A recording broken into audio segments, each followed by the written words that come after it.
తెలుగు రాష్ట్రాల్లో 450కి పైగా రోబోటిక్ సర్జరీలు సక్సెస్ఫుల్ గా చేసిన ఘనత మణిపాల్ హాస్పిటల్దే.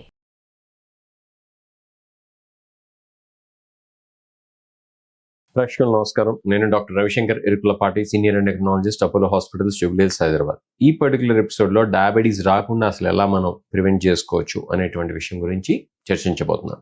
డయాబెటీస్ అంటే రకరకాలైనటువంటి డయాబెటీస్ ఉన్నాయన్న సంగతి అందరికీ తెలిసింది. మనం టైప్ 1 డయాబెటీస్ గురించి, టైప్ 2 డయాబెటీస్ గురించి, సెకండరీ డయాబెటీస్ గురించి, పోస్ట్ ట్రాన్స్ప్లాంట్ డయాబెటీస్ గురించి, జెస్టేషన్ డయాబెటీస్ గురించి కూడా మాట్లాడుకున్నాం. టైప్ 1 డయాబెటీస్ విషయానికి వచ్చినట్లయితే కనుక యాజ్ ఆఫ్ నౌ ఒక మందు మాత్రమే ఉంది. ఈ మందు వాడుకుంటే టైప్ 1 డయాబెటీస్ రిస్క్ ఎక్కువగా ఉండేటువంటి వాళ్ళు, అంటే ఫ్యామిలీ హిస్టరీ ఎక్కువగా ఉండేటువంటి వాళ్ళు, వాళ్ళ టైప్ 1 డయాబెటీస్ రాకుండా డిలే చేసుకోవచ్చు. ఇది టైప్ 1 డయాబెటీస్ సంబంధించి. టైప్ 2 డయాబెటీస్కి చివరిలో వస్తాను. సెకండరీ డయాబెటీస్ అంటే ప్యాంక్రియాటైటిస్ వల్ల వచ్చేటువంటి డయాబెటీస్ అయితే కనుక మనం ప్యాంక్రియాటైటిస్ రాకుండా చూసుకున్నట్లయితే మనకి డయాబెటీస్ వచ్చేటువంటి రిస్క్ దానివల్ల తగ్గుతుంది. కాబట్టి మనం ప్యాంక్రియాటైటిస్ రాకుండా మనం ఎలా చూసుకోవచ్చు అంటే ఆల్కహాల్ గనక అలవాటు ఉన్నట్లయితే కనుక అది మానేస్తే, అలానే గాల్ స్టోన్స్ లాంటి సమస్యలు ఉంటే కనుక గాల్ స్టోన్స్ వల్ల వచ్చేటువంటి ప్యాంక్రియాటైటిస్ రాకుండా చూసుకోవాలంటే దానికి సంబంధించినటువంటి ట్రీట్మెంట్స్ కనుక తీసుకున్నట్లయితే కనుక మనం సెకండరీ డయాబెటీస్ రాకుండా చూసుకోవచ్చు.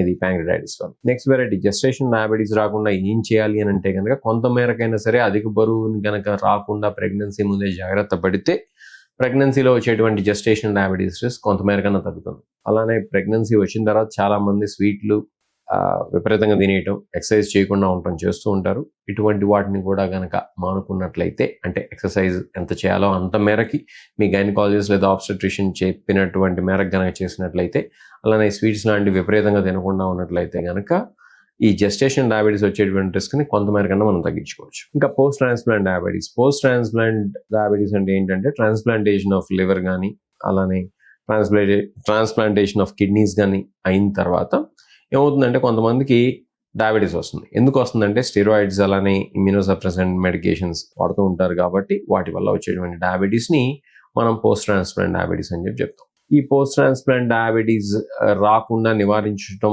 పూర్తిగా అయితే అసాధ్యం, కానీ మనం కొంతమేరకన్నా ఆ రిస్క్ తగ్గించుకోవచ్చు. ఎలా తగ్గించుకోవచ్చు రిస్క్ అని కనుక చూసినట్లయితే, పోస్ట్ ట్రాన్స్ప్లాంట్ గనక స్టెరాయిడ్ యూసేజ్ గనక మినిమం గనక చేసుకున్నట్లయితే మీ డాక్టర్స్, అట్లానే ఇమ్యూనోసప్రెసెంట్ మెడికేషన్స్ కూడా జాగ్రత్తగా మానిటర్ చేసుకుంటూ, డోసెస్ అడ్జస్ట్ చేసుకుంటూ మినిమం డోసెస్ కనుక వాడుకున్నట్లయితే దాని రిస్క్ కూడా మీకు తగ్గేటువంటి అవకాశం ఉంటుంది. మనం ఇక చివరిగా చెప్పుకోవాల్సిన టైప్ 2 డయాబెటీస్. టైప్ 2 డయాబెటీస్ విషయానికి వచ్చినట్లయితే కనుక టైప్ 2 డయాబెటీస్ అనేది మనం జీవన శైలికి సంబంధించినటువంటి జబ్బు కింద మనం ఎదురు చెప్పుకుని ఉన్నాం. కాబట్టి టైప్ 2 డయాబెటీస్ని మనం నివారించుకోవాలి అని అంటే కనుక జీవనశైలిని సరిగ్గా మనం పాటించాలి. జీవనశైలిని సరిగ్గా పాటించడం అంటే ఏంటి? ఎక్సర్సైజ్ సరిగ్గా చేయటం, డైట్ కంట్రోల్ సరిగ్గా పాటించడం, సరైనటువంటి సమయాన్ని నిద్రపోవడం, స్మోకింగ్ లాంటి అలవాట్లు ఉంటే కనుక మానేయటం. ముఖ్యంగా ఫ్యామిలీ హిస్టరీ కనుక ఉన్నట్లయితే, ఫ్యామిలీ హిస్టరీ అంటే ఏంటి?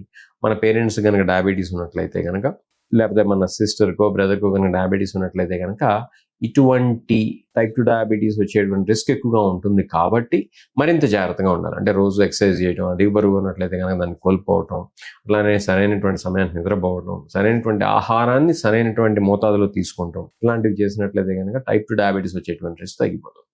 ఇంకొక ముఖ్యమైనటువంటి అంశం ఏంటంటే సిగరెట్ స్మోకింగ్ అనేది అలవాటు కనుక ఉన్నట్లయితే కానీ దాన్ని మానేసేయాలి. ఎందుకు మానేసేయాలి అని అంటే కనుక స్మోకింగ్ అలవాటు ఉండేటువంటి వాళ్ళల్లో టైప్ 2 డయాబెటీస్ వచ్చేటువంటి రిస్క్ ఎక్కువగా ఉంటుందని చెప్పి అధ్యయనాల్లో బయటపడింది. కాబట్టి ఇట్లాంటి జాగ్రత్తలు కన్నా పాటించినట్లయితే, మీరు సరైనటువంటి ఆరోగ్య సూత్రాలు కనుక తెలుసుకున్నట్లయితే కొంతమేరకైనా సరే డయాబెటీస్ రిస్క్ని తగ్గించుకునేటువంటి అవకాశం ఉంటుంది. Take care.